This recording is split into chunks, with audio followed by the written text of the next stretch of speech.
ओरेवा भी अपने आप में एक ब्रांड है जो कि कई सालों से इलेक्ट्रिक चीजें बना रहा है। टाटा नैनो आती थी, उसकी कॉम्पिटिटर में एक इलेक्ट्रिक कार भी बनाई थी। ये पर्टिकुलर वर्जन है वो लीड एसिड वाली बैटरी के साथ है। अगर आपको लिथियम आयन चाहिए तो वो भी आप लगा सकते हो। लिथियम आयन बैटरी जो आएगी वो आपकी पोर्टेबल बैटरी आएगी, तो आप उसको निकाल के घर पे ले जाके भी चार्ज कर सकते हो। पिलियन राइडर के लिए जो आपको फुटरेस्ट देखने को मिलता है वो यहाँ पे नीटली इंटीग्रेटेड किया हुआ है। मेरे को ये सबसे बेस्ट पार्ट लगा। तो अगर आप ओवरनाइट इसको चार्जिंग में रखते हो अपनी गाड़ी को तो भी कोई दिक्कत नहीं है, क्योंकि वहाँ पे पावर ऑटो कट ऑफ कर देगा और आपकी बैटरी को डैमेज होने से बचा लेगा। थोड़ा बहुत पावर स्पाइक हो जाता है तो एमसीबी यहाँ से कट ऑफ हो जाएगी। उसके बाद यहाँ पे कोई भी सेल्फ स्टार्ट का आपको ऑप्शन नहीं मिलता है। जैसे ही आप एक्सीलरेट करोगे तो गाड़ी अपने आप चलने लगेगी। Completely made in India product है। 85 से भी ज्यादा परसेंटेज जो प्रोडक्शन होता है वो इंडिया में ही होता है, वो लोकल मैन्युफैक्चरिंग पार्ट से ही होता है। अगर आप इसको रोक के फिर स्टार्ट करोगे तो डेफिनेटली ये वो चढ़ाई है वो चढ़ नहीं पाएगी। पर एक चीज आप अगर नोटिस करोगे तो जब भी मैं ये स्विच प्रेस कर रहा हूँ तभी आप बैटरी का वोल्टेज देखो तो बैटरी का वोल्टेज है बहुत ही ज्यादा डाउन हो रहा है। सजेशन है आपको कि आप जब भी ब्रेक अप्लाई करें तो दोनों ब्रेक एक साथ लगाए, एक ब्रेक से यहाँ पे काम चलने वाला नहीं। नमस्कार दोस्तों, स्वागत है आप सभी का मेरे इस यूट्यूब चैनल माई कमर्स में, जहाँ पे आज हम बात करने वाले हैं ओरेवा आलिस के बारे में। आलिस है वो ये पर्टिकुलर बाइक का नाम है, ओरेवा है वो एक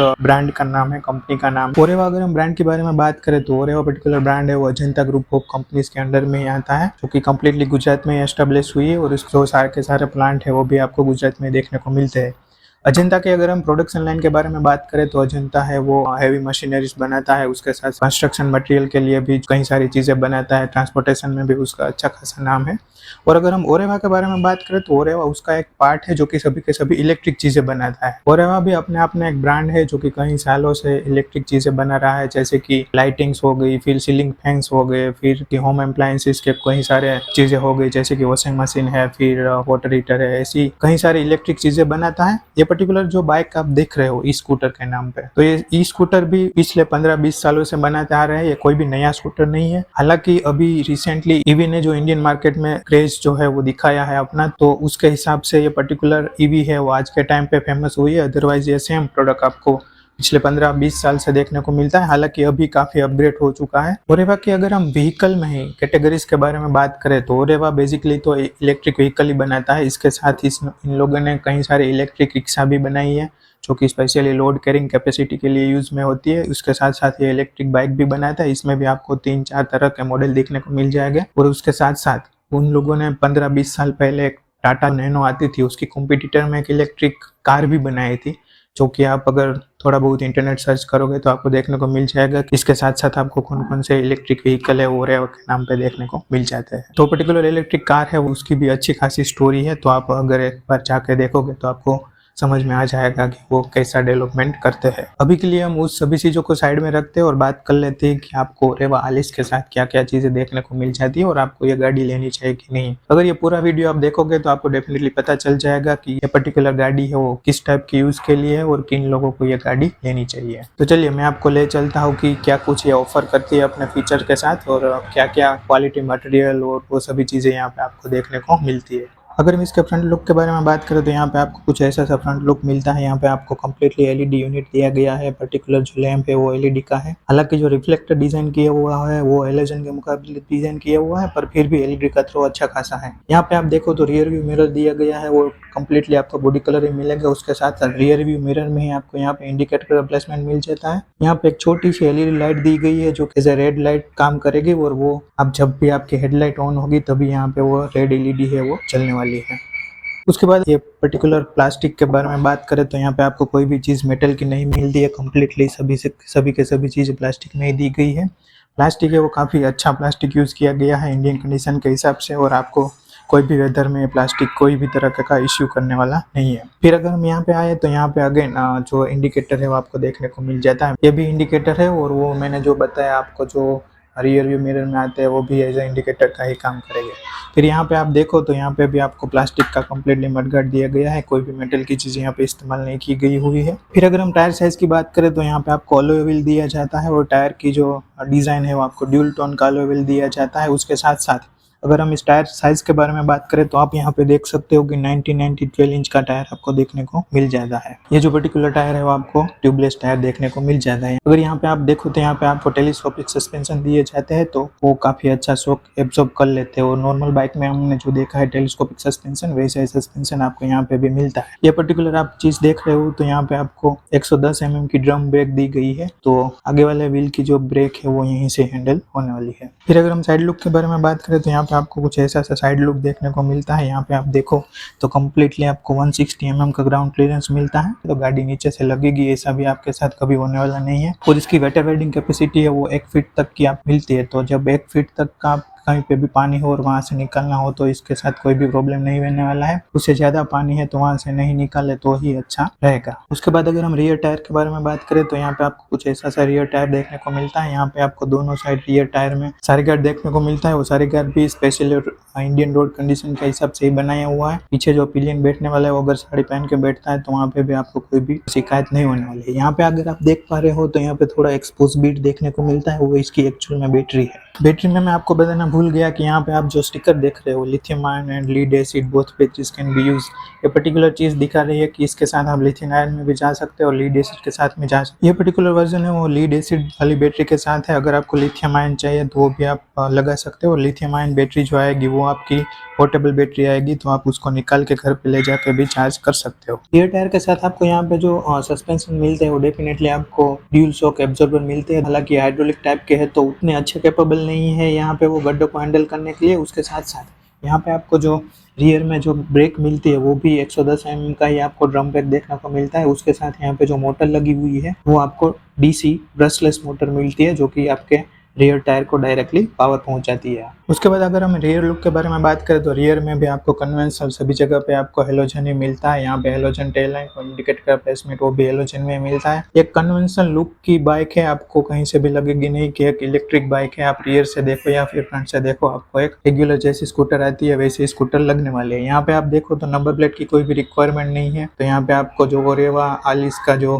ब्रांडिंग है वो आपको दिया गया है और ई बाइक यहाँ पे मेंशन किया हुआ है। उसके नीचे यहाँ पे आपको एक छोटा सा रिफ्लेक्टर भी देखने को मिल जाता है। रियर में भी सेम टायर साइज की बात करें तो 1990 12 इंच का टायर आपको यहाँ पे देखने को मिलता है। फिर अगर हम इस साइड बात करें तो ये जो पर्टिकुलर चीज आप देख रहे हो एसेसरीज का पार्ट है। डेफिनेटली यहाँ पे जहाँ पे भी आप ग्रिल देख पा रहे हो वो सभी के सभी एसेसरीज का पार्ट है। और यहाँ पे आपको साइड स्टैंड एसेसरीज में देखने को मिलता है। पिलियन राइडर के लिए जो आपको फुटरेस्ट देखने को मिलता है वो यहाँ पे नीटली इंटीग्रेटेड किया हुआ है, मेरे को ये सबसे बेस्ट पार्ट लगा। और उसके साथ साथ अगर आप देखो तो यहाँ पे भी आपको एक फुटरेस्ट देखने को मिल जाता है। फिर अगर स्टैंड की बात करें तो आपको यहाँ पे साइड स्टैंड और मेन स्टैंड दोनों स्टैंड देखने के लिए मिल जाता है, तो कॉस्ट कस्टिंग है वो यहाँ पे बिल्कुल भी की गई नहीं है। फिर अगर हम इसके रियर व्यू मिरर के बारे में बात करें तो ये पर्टिकुलर मिरर है आपको कार की जैसे ही एडजस्टेबल देखने को मिलते हैं, मतलब आप इसको थोड़ा बहुत इंटरनली एडजस्ट कर पाओगे अपने सहूलियत के हिसाब से। बाकी यहाँ पे कुछ ज्यादा एडजस्ट हो ऐसे ही कोई चीज देखने को नहीं मिलती है। और अगर हम यहाँ पे बात करें तो यहाँ पे लाइट का कंट्रोल मिलता है। ये कोई इग्निशन स्विच नहीं है, ये बहुत ही बढ़िया काम करने वाली स्विच है और एक्चुअल में काम भी करती है। उसकी बात हम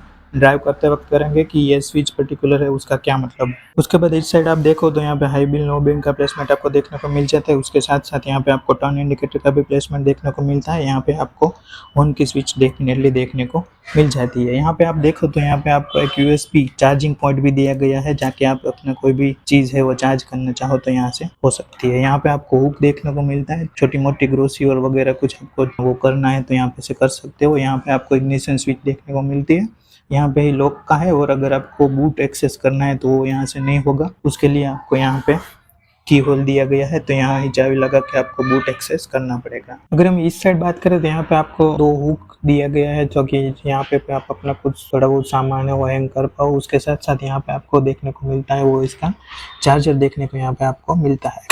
यहाँ पे आप देख पा रहे होगे तो यहाँ पे और यहाँ पे आपको थोड़ी बहुत एयर इनटेक दी जाती है ताकि बैटरी को प्रॉपरली है वो एयर मिल सके और वो उसको ठंडी होने में थोड़ी बहुत हेल्प मिल जाए। उसके बाद अगर हम इसके चार्जर के बारे में बात करें तो यहाँ पे आपको कुछ ऐसा चार्जर देखने को मिलता है, कितनी % आपकी बैटरी चार्ज हुई वो यहाँ पे दिखाई देगा। उसके साथ साथ ये charger auto cut off feature के साथ में आता है, तो अगर आप ओवरनाइट इसको चार्जिंग में रखते हो अपनी गाड़ी को तो भी कोई दिक्कत नहीं है, क्योंकि वहाँ पे पावर ऑटो कट ऑफ कर देगा और आपकी बैटरी को डैमेज होने से बचा लेगा। उसके बाद अगर हम बात करें लीड एसिड बैटरी के बारे में जो कि इसके साथ आपको यहाँ पे देखने को मिलती है, तो लीड एसिड बैटरी है वो इसको पूरा चार्ज करने में 7 से 8 घंटा लेगी और लिथियम आयन अगर आप छोटी बैटरी लेते हो तो वो 4-5 घंटे में आपको चार्ज कम्प्लीटली हो जाएगी। उसके बाद अगर हम यूटिलिटी स्पेस के बारे में बात करें तो आपको यहाँ पे कई सारी यूटिलिटी स्पेसेस देखने को मिलती है, जैसे कि यहाँ पे आपको एक अच्छी खासी डीप स्पेस देखने को मिलती है जहाँ पे आप अपना थोड़ा बहुत सामान रखना चाहो तो वो रख सकते हो यहाँ पे। उसके बाद अगर हम बूट के बारे में बात करें तो बूट भी इसमें अच्छी खासी आपको देखने को मिल जाती है और वहाँ पे भी आप थोड़ा बहुत सामान अपना लोड कर सकते हो। तो यहाँ पे आपको इतनी डीप बूट स्पेस देखने को मिलती है जहाँ पे आप अपना हाफ हेलमेट वगैरह कुछ रखना चाहो तो रख सकते हो। उसके साथ साथ यहाँ पे भी आपको थोड़ा बहुत स्पेस देखने को मिल जाता है। ये पर्टिकुलर चीज़ है वो एमसीबी की तरह काम करेगी। आपका अगर थोड़ा बहुत पावर स्पाइक हो जाता है तो एमसीबी यहाँ से कट ऑफ हो जाएगी और आपकी वो जो बैटरी डैमेज है वो नहीं होने देगा। तो इसलिए यहाँ पे आपको एमसीबी की स्विच देखने को मिलती है। अगर आप इसको टर्न ऑफ कर दोगे तो आपकी बाइक है वो इग्निशन के साथ स्टार्ट नहीं होने वाली है और वो चल नहीं पाएगी। तो ये स्विच है उसको आपको ऑन रखना पड़ेगा और वो एज एमसीबी की तरह ही भी काम करेगी। उसके बाद आपको एक बहुत ही बड़ी यूटिलिटी स्पेस यहाँ पे भी देखने को मिलती है। ये पर्टिकुलर पोर्शन है उसको आप निकाल सकते हो और यहाँ पे आपको इतनी सारी स्पेस है वो देखने को मिल जाती है। इसमें यहाँ पे स्पेस इसलिए दी गई है क्योंकि यहाँ पे आपको बैटरी का प्लेसमेंट है वो यहाँ पे नीचे की साइड में नहीं मिलता है। हमने जो प्योर इलेक्ट्रिक गाड़ियों में देखा है कि यहाँ पे आपको कोई भी बैटरी नहीं मिलेगी। इसमें बैटरी की मैंने ऑलरेडी आपको दिखाई कि यहाँ से एक्सपोज दिख रही है, तो बैटरी आपको इसके नीचे देखने को मिलती है जहाँ पे हमने यूजुअली आईसी इंजन की गाड़ियों में पेट्रोल टैंक देखा है। तो इसलिए यहाँ पे आपको कहीं सारी यूटिलिटी स्पेस देखने को मिल जाती है। फिर अगर हम इसके एमएलडी के बारे में बात करें तो यहाँ पे काफी सारी इन्फॉर्मेशन आपको दिखाता है। बीच में आप जो देख रहे हो स्पीडोमीटर है, डबल डिजिट की स्पीड में दिखाएगा। हालांकि मैक्सिमम आपको 25 तक दिखाएगा, पर यह गाड़ी एक्चुअली 25 से ज़्यादा किलोमीटर पर भी जा सकती है। यहाँ पे आप जो टेम्परेचर देख रहे हो बैटरी का टेम्परेचर दिखाता है और यहाँ पे आपको बैटरी का वोल्टेज दिखाता है। यहाँ पे कोई भी ऐसा नहीं है कि बैटरी की रेंज कितनी है या बैटरी कितनी परसेंटेज बची है वो दिखाए। यहाँ पे आपको बैटरी का वोल्टेज नॉर्मली दिखाता है। जब भी आप ज़्यादा एक्सीलरेट करोगे तो ये पर्टिकुलर वोल्टेज है वो आपका ड्रॉप हो जाएगा। यहाँ पे आप देख सकते हो तो ये एज ए ट्रिपोमीटर और कितने किलोमीटर गाड़ी चली है उसका काम करता है।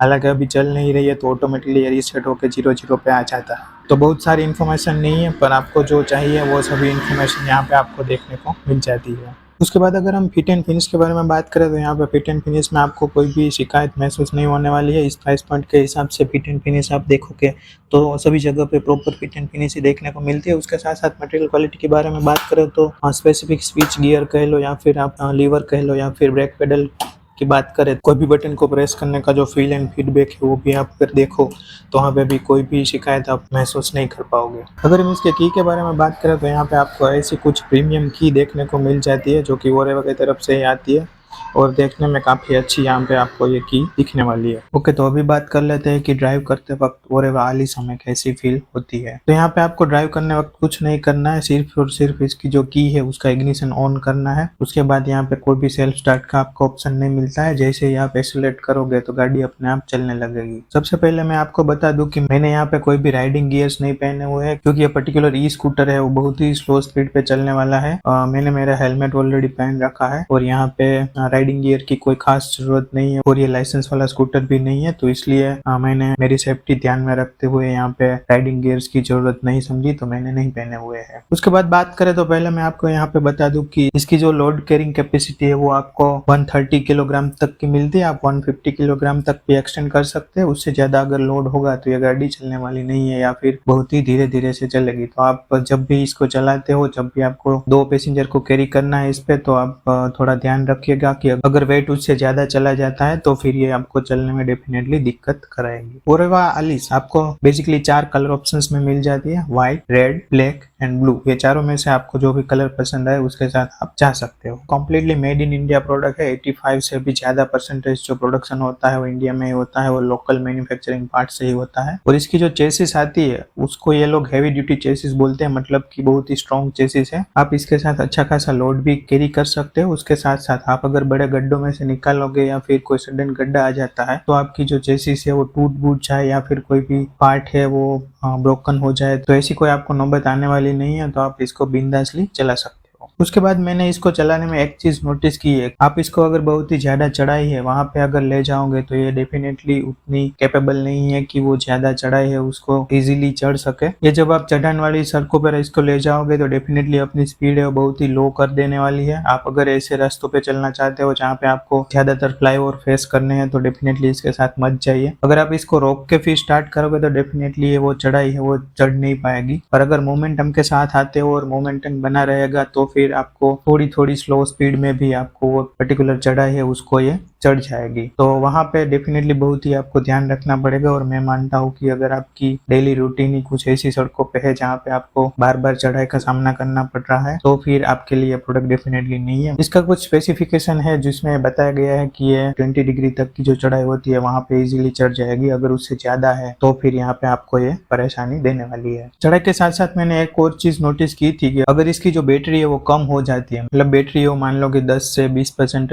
तक की रहती है, तो फिर ये अपनी स्पीड है वो अपने आप ही कम कर देती है। उस केस में आप इसको 10 या 12 तक की स्पीड पे ही चला पाओगे और उससे बैटरी अगर 10% से भी नीचे चली जाती है तो ये अपनी स्पीड है और भी कम कर देगी और 4-5 की स्पीड रखेगी। तो इसका एक पॉजिटिव पॉइंट ये है कि आप उसी स्लो स्पीड पे भी आपका डेस्टिनेशन अगर थोड़ा ही दूर है तो वहाँ पे आप उसी स्पीड के चलते पहुंच जाओगे। ऐसा नहीं है कि इसकी बैटरी कम्प्लीटली ड्रेन हो जाएगी और आपको फिर इस स्कूटर को घसीटते हुए आपके डेस्टिनेशन पर ले जाना पड़ेगा। तो वो एक अच्छी चीज भी है और बुरी चीज भी है कि अगर इसकी बैटरी उतनी ज्यादा कम हो जाएगी तो ये अपनी स्पीड है वो अच्छी खासी रिड्यूस कर देती है। फिर हम बात कर लेते हैं कि इसकी रेंज कितनी है। अगर आप इसके साथ लीड एसिड वाली बैटरी लेते हो तो आप 50 to 60 किलोमीटर की रेंज ऑफर करेगा और लीड एसिड है वो कम्प्लीटली 0 to 100% चार्ज होने में आपको 7 से 8 घंटा लगाएगा। अगर आप लिथियम आयन वाली बैटरी के साथ जाते हो तो लिथियम आयन वाली बैटरी में इसके साथ कई सारे कॉम्बिनेशन आपको ऑफर में मिल जाएंगे, जैसे कि आप 80 to 100 किलोमीटर की रेंज वाली भी रह सकते हो और 200 किलोमीटर की रेंज वाली भी लिथियम आयन बैटरी इसके साथ ले सकते हो। तो वो जो 80 to 100 किलोमीटर वाली जो लिथियम आयन बैटरी है वो आपका 4 से 5 घंटा लगेगा फुल चार्ज करने में और 200 वाली बैटरी लेते हो तो फिर उसके हिसाब से आप टाइम उसमें जोड़ लीजिएगा। तो लिथियम आयन बैटरी लेने का यहाँ पे एक बेनिफिट ये है कि आपको जो वारंटी है वो थोड़ी ज्यादा मिल जाएगी और लिथियम आयन बैटरी अब रिमूवेबल भी आती है तो आप उस बैटरी को निकाल के अपने घर पे ले जाकर भी चार्ज कर सकते हो, तो वहां पे वो आपको एडवांटेज मिल जाएगा। फिर 200 किलोमीटर की रेंज वाले लिथियम आयन बैटरी इसके साथ लेने का मेरे को कोई लॉजिक नहीं दिख रहा है, क्योंकि अगर वहां पे आप जा रहे हो 200 वाली लिथियम आयन बैटरी लोगे तो इसकी प्राइस है वो 60 to 70,000 तक चली जाएगी। तो 60 to 70,000 देने से बेहतर मैं ये समझूंगा कि आप कोई अच्छी वाली जो बाइक आती है जैसे कि ओला है या फिर iQube हो गई या फिर एथर हो गई, तो थोड़े बहुत पैसे वहां पे छोड़ के आप उसके पर चले जाए तो वो बेहतर डिसीजन रहेगा। फिर अगर हम बात करें इसके मैक्सिमम स्पीड के बारे में तो जब आप फुल एक्सीलरेट करते हो तो ये स्कूटर है वो 35 से लेकर 40 किलोमीटर की स्पीड को अचीव कर लेता है, पर यहाँ पे आपको जो ओडोमीटर में आपको जो दिखाएगा वो आपको 25 की मैक्सिमम स्पीड दिखाएगा। फिर मैं बात कर रहा था कि हमें यहाँ पे जो स्विच मिलती है सेल्फ की जगह पे जो स्विच मिलती है उस स्विच के बारे में, तो स्विच बहुत ही बढ़िया काम करती है। जब आप फुल एक्सीलरेटर के साथ चलते हो तो आपकी स्पीड डेफिनेटली 35 से 40 किलोमीटर की रहने वाली है, पर आपको कुछ ऐसी जगह पे या फिर कुछ ऐसी सिचुएशन आ जाती है जहाँ पे आपको स्पीड थोड़ी बहुत ज्यादा गेन करनी हो तो आप फुल एक्सीलरेटर के साथ अगर वो स्विच को प्रेस करेंगे तो गाड़ी है वो थोड़ा बहुत ज्यादा आपको पावर देगी और वो 45 किलोमीटर की स्पीड है वो भी गेन कर सकती है। मैक्सिमम 45 की करेगी, उससे ज्यादा तो नहीं करने वाली है। पर एक चीज आप अगर नोटिस करोगे तो जब भी मैं ये स्विच प्रेस कर रहा हूँ तभी आप बैटरी का वोल्टेज देखो तो बैटरी का वोल्टेज है बहुत ही ज्यादा डाउन हो रहा है। तो वो भी एक चीज आपको ध्यान में रखनी होगी कि आप अगर वो स्विच का इस्तेमाल करते हो तो आपकी जो बैटरी है वो थोड़ा ज्यादा ही जल्दी ड्रेन होगी और आपकी जो रेंज है चलाने की वो उतनी घट जाएगी। आई डोंट थिंक सो आप अगर रेगुलर रूटीन में स्कूटर को चलाते हो तो वो पर्टिकुलर स्विच की उतनी ज्यादा रिक्वायरमेंट आपको रहने वाली है। फिर अगर हम बात करें इसके ब्रेकिंग परफॉर्मेंस के बारे में तो ब्रेकिंग परफॉर्मेंस बहुत ही पूर देखने को यहाँ पे आपको मिलता है। मतलब कि आप अगर मैक्सिमम स्पीड पे चल रहे हो, मानो कि आप 35 की स्पीड पे चल रहे हो और कोई भी एक ब्रेक है वो कम्प्लीटली दबा दोगे तो भी स्कूटर है वो बहुत ही ज्यादा डिस्टेंस पे रुकने वाला है और आपको ब्रेक लग रही है ऐसा फील ही नहीं होगा। आप अगर बहुत ही स्लो स्पीड पे चल रहे हो तब जाके आप दोनों ब्रेक अप्लाई करोगे तभी स्कूटर है वो आपकी जो स्टॉपिंग डिस्टेंस चाहिए वहां पे से रुकेगा। मेरा भी यही सजेशन है आपको कि आप जब भी ब्रेक अप्लाई करें तो दोनों ब्रेक एक साथ लगाए, एक ब्रेक से यहाँ पे काम चलने वाला नहीं। और जब भी आप जाते हो सिटी में या फिर कोई खुली सड़क पे तो आप ब्रेकिंग डिस्टेंस मेंटेन कीजिए। अगर ब्रेकिंग डिस्टेंस मेंटेन नहीं किया हुआ है, आपने जितना सोचा है उसी डिस्टेंस पे ये स्कूटर रुकने वाला नहीं है, तो ब्रेकिंग है वो इसका सबसे एक नेगेटिव पॉइंट है। ब्रेकिंग ब्रेकिंग के बारे में दूसरी बात मैं अगर आपको बताऊं तो यहाँ पे आपको कोई भी रिजनरेटिव ब्रेकिंग जैसी सिस्टम नहीं मिलती है। तो उससे क्या होता है कि जब आप एक्सीलरेटर को छोड़ते हो तो यहाँ पे ना तो आईसी इंजन की तरह इंजन ब्रेकिंग पे स्लो होने वाला है या फिर यहाँ पे कोई भी रिजनरेटिव ब्रेकिंग का सीन नहीं है, तो स्कूटर है वो डेफिनेटली स्लो नहीं होगा। तो जब भी आप एक्सीलरेटर छोड़ते हो तो आपको डेफिनेटली ब्रेक अप्लाई करनी पड़ेगी, तभी वो जाके थोड़ी थोड़ी स्पीड है वो रिड्यूस करता जाएगा। तो ये भी एक दिमाग में रखने वाली बात है। अगर आप इसको नॉर्मल आईसी इंजन या फिर दूसरे इलेक्ट्रिक स्कूटर को मान के चलाओगे तो यहाँ पे आपका एक्सीडेंट होने का चांस है वो बहुत ही ज्यादा बढ़ जाएगा। बाकी हम विजिबिलिटी के बारे में बात करें तो रियर व्यू मिरर में आपको उतनी अच्छी विजिबिलिटी यहाँ पे देखने को नहीं मिलेगी, क्योंकि ये जो रियर व्यू मिरर है उतने अच्छी तरह से एडजस्ट आप नहीं कर पाओगे। उसके बाद अगर हम बात करें इसके सस्पेंशन के बारे में, तो सस्पेंशन में फ्रंट में आपको टेलीस्कोपिक दिया गया है, वो एक बहुत ही बेहतरीन चीज है, वो मोस्ट ऑफ गड्ढे को आपको एब्जॉर्ब कर लेता है। पर रियर में आपको जो हाइड्रोलिक टाइप के जो ड्यूल शॉक एब्जॉर्बर मिलते हैं उसका काम बहुत ही बुरा है। आपको थोड़ा बहुत भी गड्ढा होगा तो वो कम्प्लीटली आपको सीट पर महसूस होने वाला है और आपको लगेगा कि पीछे के टायर में आपको सस्पेंशन देखने को मिलते ही नहीं है। तो रियर सस्पेंशन की क्वालिटी बहुत ही खराब है। फ्रंट सस्पेंशन के बारे में बात करें तो वहां पे आपको कोई भी शिकायत महसूस नहीं होगी। अगर इसकी स्टेबिलिटी के बारे में बात करें तो स्टेबिलिटी भी इतनी खास आपको देखने को मिलती नहीं है, क्योंकि इस स्कूटर का जो वेट है वो आपको सिर्फ और सिर्फ 75 किलोग्राम ही देखने को मिलता है। तो एजिलिटी बहुत ही अच्छी है, आप मनूवर करना चाहो सिटी में तो वो बहुत ही अच्छी तरह से कर पाओगे, पर उतनी खासी हैंडलिंग नहीं है और हैंडलिंग की यहाँ पे जरूरत भी नहीं है, क्योंकि मैक्सिमम ये 35 से लेकर 40 की स्पीड ही गेन कर पाएगा। तो उस केस में आपको उतनी अच्छी स्टेबिलिटी भी नहीं चाहिए और इसकी जो टायर ग्रिप है वो बहुत ही अच्छी है। टायर आपको ब्रेकिंग में डेफिनेटली सपोर्ट करते हैं, पर प्रॉब्लम यही है कि बाइक के साथ जो 110 mm की आपको जो फ्रंट और रियर में ब्रेक मिलती है वो ही इतनी एफिशिएंट नहीं है कि स्कूटर को अच्छे डिस्टेंस के साथ रोक पाए। तो प्रॉब्लम है वो ब्रेकिंग के साथ है, आपको टायर के साथ कोई भी प्रॉब्लम यहाँ पे देखने को नहीं मिलेगा। बाकी हम अगर नॉइस के बारे में बात करें तो आपको मोटर है उसमें से जरा सा भी नॉइस नहीं आता है। तो यहाँ पे मोटर है बिल्कुल साइलेंट आपको चलती हुई दिखेगी। हालांकि वो एक इश्यू है कि यहाँ पे जो पार्ट्स की क्वालिटी यूज की गई है वो ठीक ठाक है, तो आप जब भी चलाते हो तब दूसरी जगह पे से मैकेनिकल पार्ट्स के आपको कोई ना कोई आवाज है वो सुनाई देगा। आपको मार्केट में कई सारे ऑप्शंस मिल जाते हैं इसके कंपटीशन में, पर मेरा सिर्फ यही मानना है कि ये जो मेड इन इंडिया बाइक है वो और कई सालों से ये लोग इलेक्ट्रिक व्हीकल्स बनाते हैं, तो यहाँ पे आपको रिलायबिलिटी है वो डेफिनेटली थोड़ी ज्यादा मिल जाएगी comparative to other Chinese product. Chinese product के साथ आपको ट्रस्ट इश्यू रहेगा, यहाँ पे आपको थोड़ी इसकी वैल्यू है वो ज्यादा नजर आएगी। तो अगर आप कोई और बाइक है वो इस बजट में ढूंढ रहे हो तो डेफिनेटली एक बार ओरेवा को देखिएगा, क्योंकि ये थोड़ा ट्रस्ट बेस्ड प्रोडक्ट आप मान सकते हो इसको comparative to other Chinese bike. Okay, तो अभी बात कर लेते हैं कंक्लूजन के बारे में कि आपको यह गाड़ी लेनी चाहिए कि नहीं। तो सबसे पहले बेसिक रिक्वायरमेंट ऐसी है कि अगर आपको यह गाड़ी किसी ऐसे बंदे को चलाने के लिए देना है जिसको लाइसेंस की रिक्वायरमेंट है और उसकी जो उम्र है वो अभी 18 साल नहीं हुई है, तो डेफिनेटली उसके लिए आप पर्टिकुलर ये ओरेवा की बाइक है वो ले सकते हो। इसके साथ आप लीड एसिड में जाओगे तो आपको वारंटी है वो थोड़ी बहुत कम मिलेगी और लिथियम आयन के साथ आपको वारंटी थोड़ी बहुत ज्यादा मिल जाएगी, तो वो भी एक बेनिफिट यहाँ पे आपको देखने को मिल जाएगा। उसके बाद अगर हम इसका दूसरे एडवांटेज के बारे में बात करें तो यह गाड़ी डेफिनेटली आपको कॉस्ट इफेक्टिव रहने वाली है। बहुत ही कम पैसों में आपका किलोमीटर है वो चलने वाला है, तो आपको ज्यादा पैसे नहीं डालना है और आपको एक ईवी लेनी है जो कि आप मोस्टली सिटी यूजेस में ही ड्राइव करने वाले हो, तो उस लिहाज से भी आप इसके साथ जा सकते हो। गाड़ी में कोई भी कमी नहीं है। आप अगर मटेरियल क्वालिटी के बारे में बात करें, कहीं पे भी जो प्लास्टिक यूज किया गया है उसके बारे में बात करें तो सभी तरह से गाड़ी डेफिनेटली अच्छी है। कॉस्ट कटिंग के नाम पे यहाँ पे आपको ज्यादा कुछ देखने को मिलता नहीं है। आपको फ्रंट में टेलीस्कोपिक सस्पेंशन मिल जाता है, रियर में सस्पेंशन में थोड़ी बहुत कमी है। उसके बाद मैंने आपको ऑलरेडी बताया कि ब्रेकिंग और वो सब ठीक ठाक है। तो अगर कोई छोटा बच्चा यूज करने वाला है तो उसके लिहाज से बेहतरीन रहने वाली है। सीनियर सिटीजन के लिहाज से भी ये गाड़ी सबसे बेहतरीन रहने वाली है। तो आप देख लो, मैंने जो आपको पूरे वीडियो में एक्सप्लेनेशन दिया कि कैसी है ये पर्टिकुलर गाड़ी, तो उसके लिहाज से आप इसके साथ जा सकते हो। तो बस यही सब कुछ था ओरेवा आलिस के बारे में। अगर आपको ये वीडियो पसंद आया है तो लाइक शेयर सब्सक्राइब कर दीजिएगा। मिलेंगे किसी नेक्स्ट वीडियो में किसी नई गाड़ी के साथ, तब तक के लिए सेफ ड्राइव करें, सुरक्षित रहें। धन्यवाद।